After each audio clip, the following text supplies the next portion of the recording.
Hello there, I'm Tony Meekum. So we're moving on to topic 6 of this oral pathology radiology course, which is well-defined multilocular radiolucencies. As always, read the matching section of your study guide first and keep your differential diagnosis chart handy as well.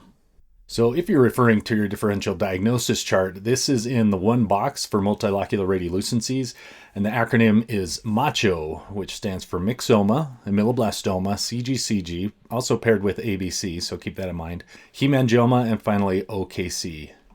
And here's our macho man, Fred Savage. Snap into a Slim Jim! And so I want you thinking of one single most useful habit for this topic. When you see a multilocular lesion, look at the septa, the walls dividing the locules. So the septa are what separate these lesions from each other. Straight and thin, curved, coarse, wispy, and granular. Each one points somewhere. So watch the septa. Let's get going. And this slide is just a quick foundation slide.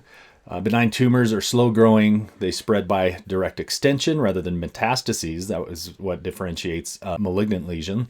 And they do resemble the tissue of origin. Two cousins to know to benign tumors are hamartoma, which is a disorganized overgrowth of normal tissue with limited growth potential.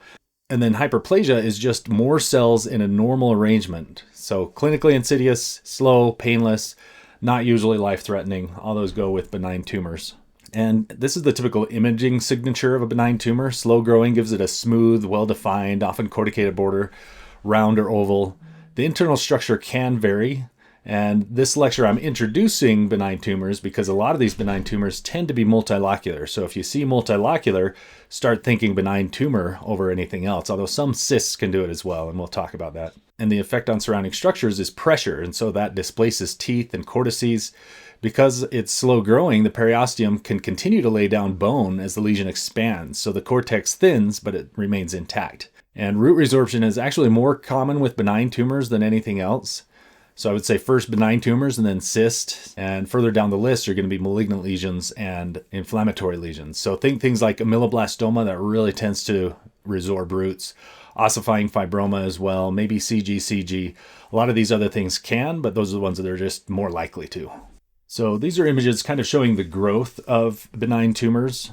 Everything starts small, right? But as it does grow, it'll tend to expand and thin the border of the mandible or the maxilla, wherever it happens to be.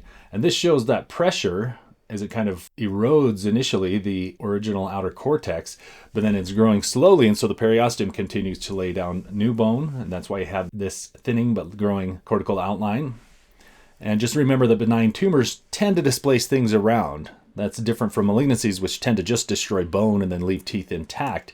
But benign tumors, they kind of grow in between teeth. They push teeth around. They can resorb roots. Malignancies can resorb roots as well. It's just a little bit different pattern. In fact, I'll mention that now. The pattern of resorption, when a benign tumor or a cyst resorbs a root, it maintains a nice smooth border to it, just like we're showing with these diagrams. It's slow growing, and so the border tends to align with the border of the lesion in the bone. That's what happens with a benign tumor is it resorbs roots. If a malignancy resorbs roots, it tends to destroy bone around it first, and then it takes longer to resorb the root, and so it resorbs from the outside, and that's why we get these spiked or spindle-shaped roots, sometimes somewhat irregular for a malignancy. But let's get on to our macho lesions now. So the first one in macho is myxoma, Odontogenic Myxoma. This is a tumor that arises from odontogenic ectomesenchyme. It's not encapsulated, so it infiltrates the cancellous bone with a loose, gelatinous consistency. In fact, we see this macro specimen here of an extracted myxoma, and it looks really gelatinous. So typically the surgeon, once he gets it out and sees that, he knows what it is right away. And as we get into histology, I'll talk a little bit about what that looks under a microscope. These can occur at any age, so it's a wide age range, but usually between 10 and 30, so somewhat young, so think around 20 on average. 3-to-1 in the mandible, posterior molar region, that's not unique to it. One thing you may notice about my slides, I highlight in yellow topics that I think are important or separate it from typical examples of that type of lesion. So for example, benign tumors, I said, are more common in the posterior mandible. That's just kind of more common for a lot of different lesions. And so if the location is different, I may highlight that with yellow text. Most tumors tend to occur as we're older. I would think benign tumors may be more middle age, whereas malignant tumors tend to get more and more common as we get older. And so I'll really try to highlight things that differentiate lesions that I'm talking about from the typical example. And one thing that's somewhat unique about myxoma is, remember, benign tumors tend to be well-defined and corticated. There's some variation to that. In fact, in the radiology text, it says something about more often it's well-defined, but in most cases it's ill-defined. And so a little bit of a discrepancy there, but know that it can be either. Sometimes it can even look like a malignancy, so this is one that's kind of a gray area as far as whether it's well-defined or not. But the big thing about this is the septation. That's the one that really separates it from ameloblastoma and some of these other multilocular lesions. So it has straight, thin septation. Most septations in other lesions are curved. And so watch for the myxoma straight ones, as it really stands out and helps you really narrow down that differential and tells you when myxoma should be first on the list. As with a lot of different tumors, it can displace and loosen teeth. It does rarely resorb roots, so if it resorbs roots, that's more of an ameloblastoma, ossifying fibroma type of thing.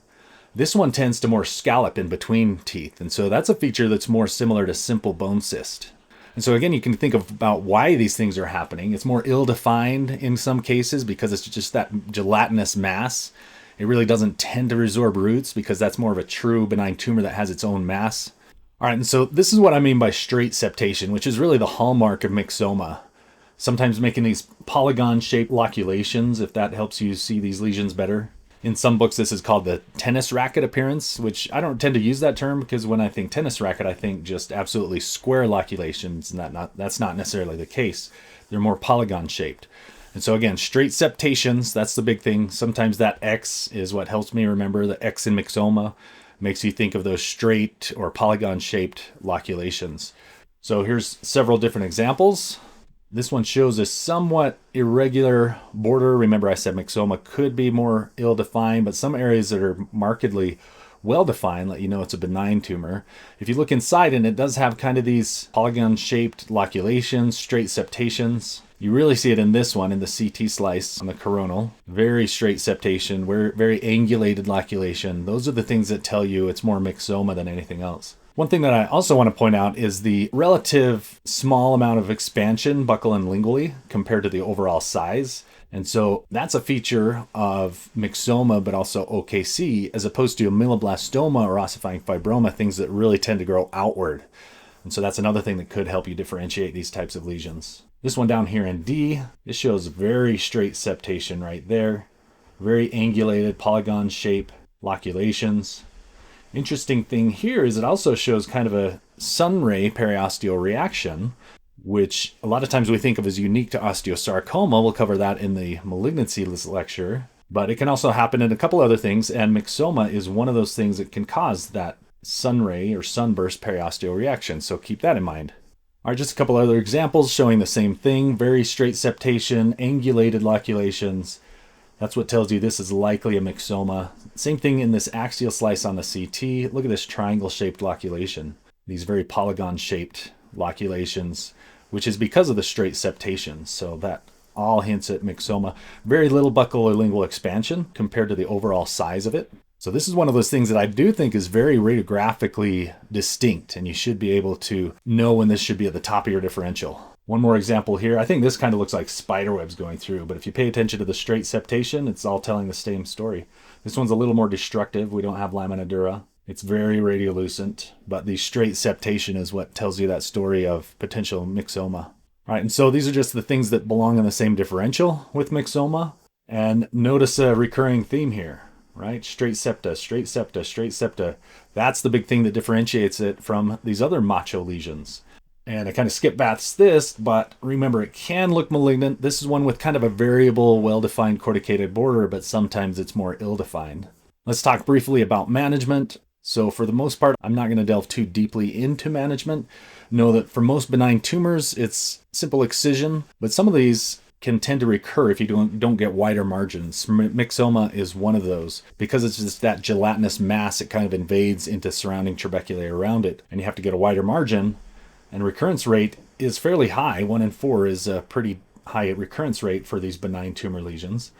And so that's why you need these wider margins with generous amounts of surrounding bone to make sure you get all of that tumor out to reduce the chance of recurrence.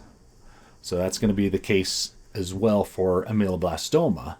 That's benign but tends to be locally aggressive. All right, on to our second one of the MACHO acronym, A for ameloblastoma, or if it helps you remember, Ameloblastoma, for those of you familiar with Night at the Roxbury. So Ameloblastoma, benign but locally aggressive. This is the most common true odontogenic tumor. Some books talk about odontoma being the most common odontogenic tumor, but that's not a true tumor. So if we're talking about true tumors, the answer would be ameloblastoma. Just know that there are malignant forms that exist. They are pretty rare. There's malignant ameloblastoma, and there's ameloblastomic carcinoma. But for the most part, these are going to be benign tumors, although they do behave aggressively. And there's 3 types. So we actually talked about type 2 in the unilocular lecture, because that's a unilocular lesion. It tends to occur slightly younger than your typical ameloblastoma, but the most common ameloblastoma is type 1, the solid or multicystic, and that's the one in this lecture because it has that multicystic or multilocular appearance. And then a more rare type is going to be desmoplastic, which I'll talk about briefly.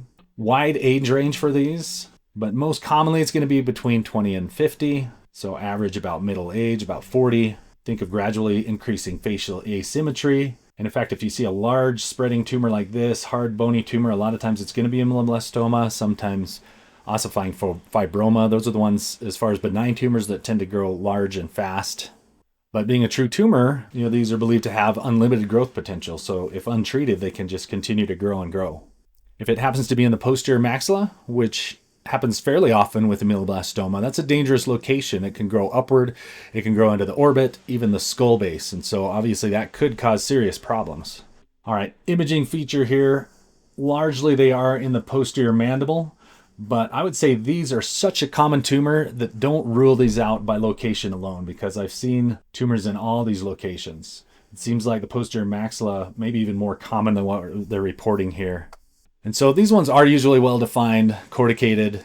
And here's the septa contrast with myxoma. What do we say about myxoma? Those very straight septation, whereas ameloblastoma has very curved septation. It really lives up to the term soap bubble in a lot of cases because it looks like little bubbles of loculation. So the septation are very coarse and curved. They're very distinct. Sometimes very small loculations, and we call that honeycombed appearance. These do have a strong tendency to resorb roots, displace teeth, expand, and if it's growing quickly, it can even perforate the cortex. So sometimes it has a nice smooth cortex around it, but part of it is perforated. That doesn't mean it's malignant. It just means it's a faster growing benign tumor. And so here's an example, an image of what I mean by the soap bubble pattern. You can see some of these really tend to follow that soap bubble appearance with different size loculations, but they're very round. In this case, they're smaller, but it still looks soap bubble. You may start to describe this as honeycomb appearance when it has that very small loculation. All right, more examples here. Notice most of these septations are very clear, very distinct. That's what they mean by coarse. They're curved, causes that round soap bubble appearance. These different examples give different sizes of loculations. Notice how expansile this is relative to that myxoma that we were showing you, those examples of myxoma. Another example here in the posterior left mandible. It's really displacing the second molar inferiorly. Remember, benign tumors really tend to push things around, move things bodily. Remember, ameloblastoma really tends to resorb roots, like we're seeing here. And it is pretty expansile. If this were an OKC, it could be an OKC. That'd be on the differential. But you might expect to see a little bit less superior and inferior expansion of the lesion. And here are a couple cases in the posterior maxilla. You can see this one's more of that honeycomb appearance with the smaller loculations. And these CT images show the expansion into the sinus and even the inferior border of the orbit.